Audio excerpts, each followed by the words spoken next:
Você já parou para pensar o quão absurda é a engenharia do Tony Stark? Não é só um traje que voa. É um dispositivo que literalmente prende um reator nuclear no peito de um ser humano e espera que o piloto sobreviva a forças G que transformariam um atleta olímpico em geleia. Hoje a gente vai tirar a maquiagem do cinema e ranquear 10 armaduras icônicas com base em números frios. A régua é objetiva: poder, eficiência energética, resistência e custo. A gente fez as contas e colocou cada traje num tier de F até S. Bora ver qual armadura realmente respeita as leis da física. Vamos começar pelo zero de tudo que veio depois. A Mark III.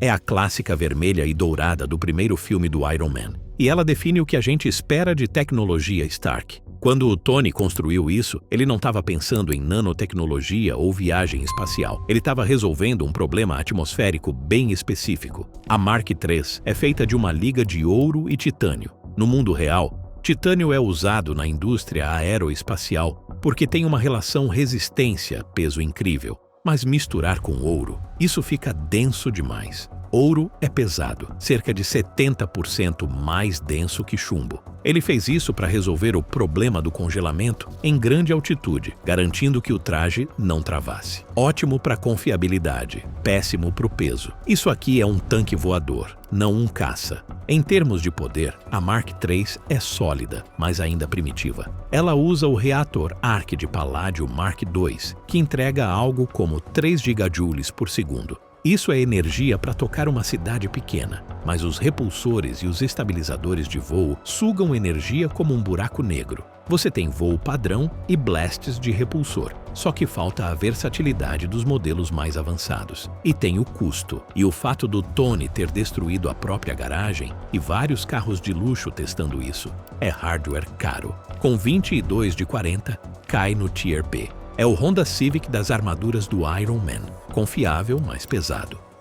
Agora a gente vai para o outro extremo do espectro. A Mark 44, Hulkbuster. Se a Mark III é um Civic, isso aqui é um caminhão monstruoso abastecido com dinheiro pegando fogo. Esse traje não foi feito para eficiência, foi feito para uma coisa só: botar o Hulk no chão. E cientificamente isso exige uma quantidade insana de força. O sistema Verônica lança a armadura de um satélite. A Hulkbuster é tão gigante que não consegue rodar com um único reator Arc. A gente estimou que para igualar um soco do Hulk, você está falando em dezenas de milhares de toneladas de força equivalente. Para gerar essa energia cinética, o traje queima energia mais rápido do que consegue repor. É o bebedor de gasolina do MCU. A resistência começa nas alturas. Ela foi construída para apanhar do ser mais forte da Terra. Só que a estratégia de durabilidade aqui é ablativa. Peças foram feitas para quebrar e serem substituídas na hora pelo drone de suprimentos. Isso mantém o Tony vivo, mas destrói o score de custo. Cada segundo de combate vira milhões de dólares virando sucata. Placas modulares de titânio, nós de repulsor, pistões hidráulicos, tudo indo embora. O poder é praticamente 10,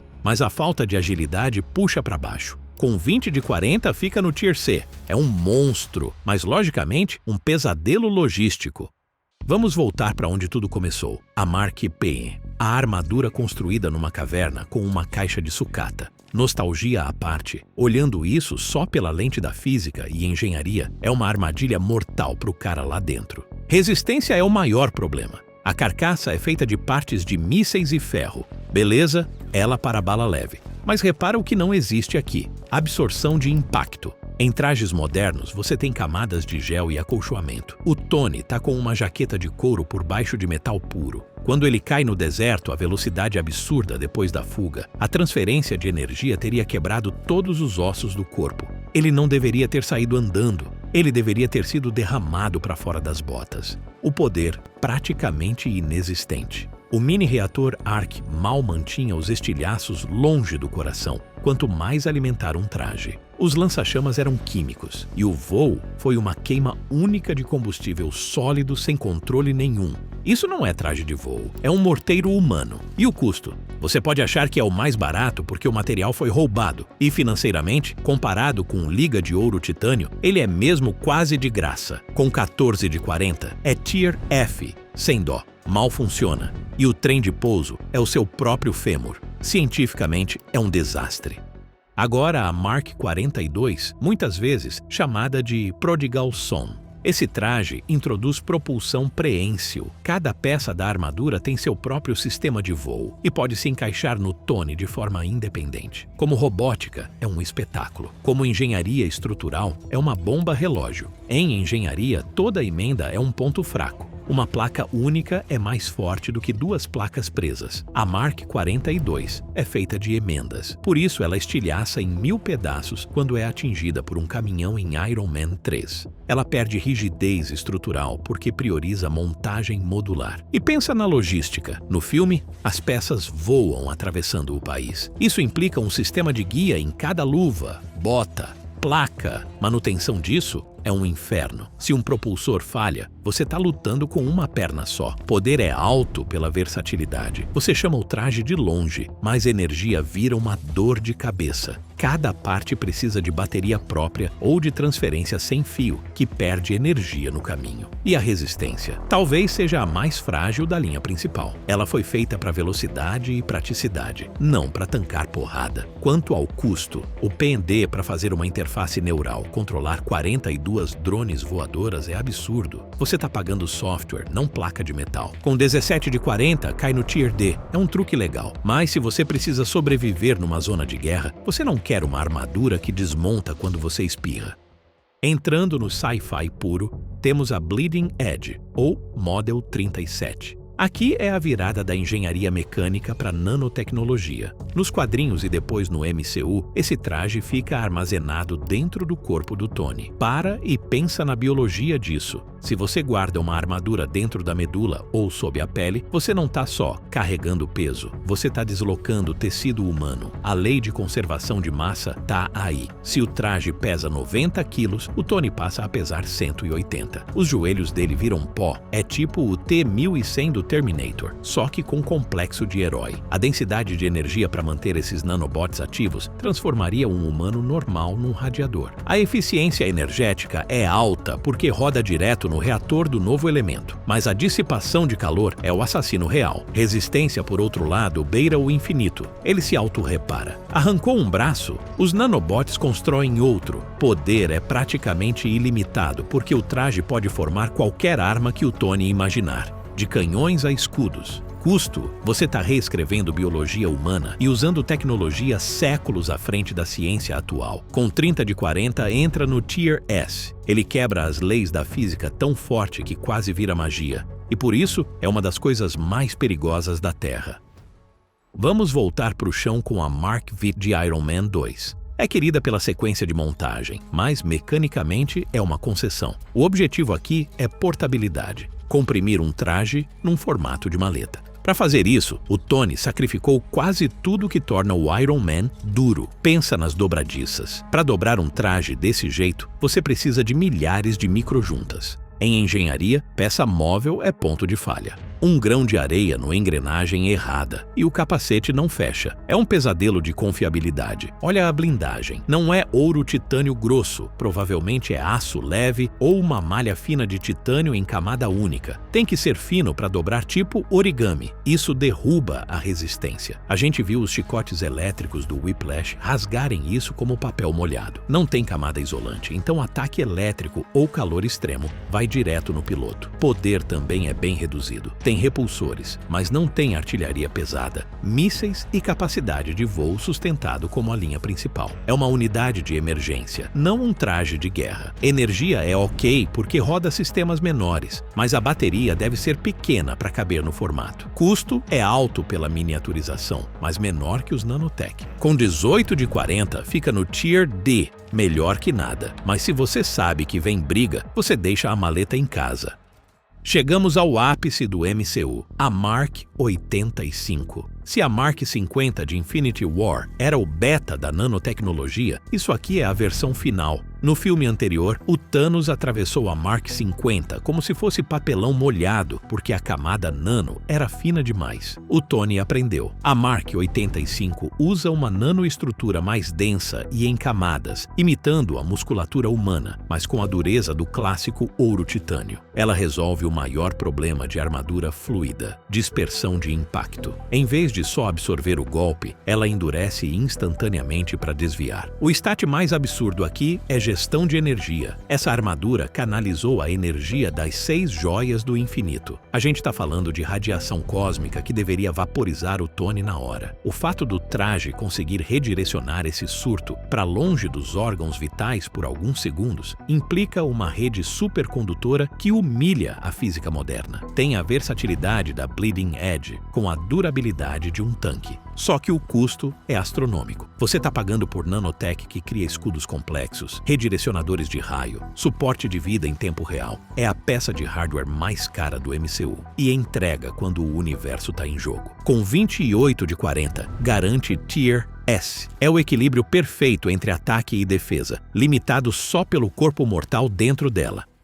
Agora a gente sai dos filmes e entra no lado esquisito dos quadrinhos com o Model 50, Endosim. Isso é o que acontece quando o Tony para de ligar para a ética e começa a olhar para a biologia alienígena. Baseado na fisiologia de simbiontes, sim, a mesma espécie do Venom, essa armadura é praticamente viva. É um metal inteligente, líquido psiônico que endurece no impacto. A ciência aqui é assustadoramente eficiente. Trajes tradicionais têm atraso de reação. O Tony pensa, o computador processa, o servo move. O Endosim é ligado psiquicamente ao cérebro. O atraso é 0. Na hora que ele pensa soco, o traje já está se movendo. Isso cria um poder difícil de quantificar porque reage mais rápido do que qualquer máquina conseguiria. A resistência é única. Ele se comporta como fluido não newtoniano. Quanto mais forte você bate, mais duro ele fica. Não tem emenda nem junta para quebrar. Ele só flui. Só que a energia é o cavalo negro. Ele não roda só com eletricidade. Depende de um vínculo biológico. Se o Tony está fraco, o traje fica fraco. E o custo? Isso não se compra em loja. Exigiu extrair elementos de uma espécie alienígena senciente. É tecnologia sem preço. É cromado, elegante e desconfortável de olhar, porque se move como mercúrio, não como metal. Com 31 de 40, isso vira Tier S+.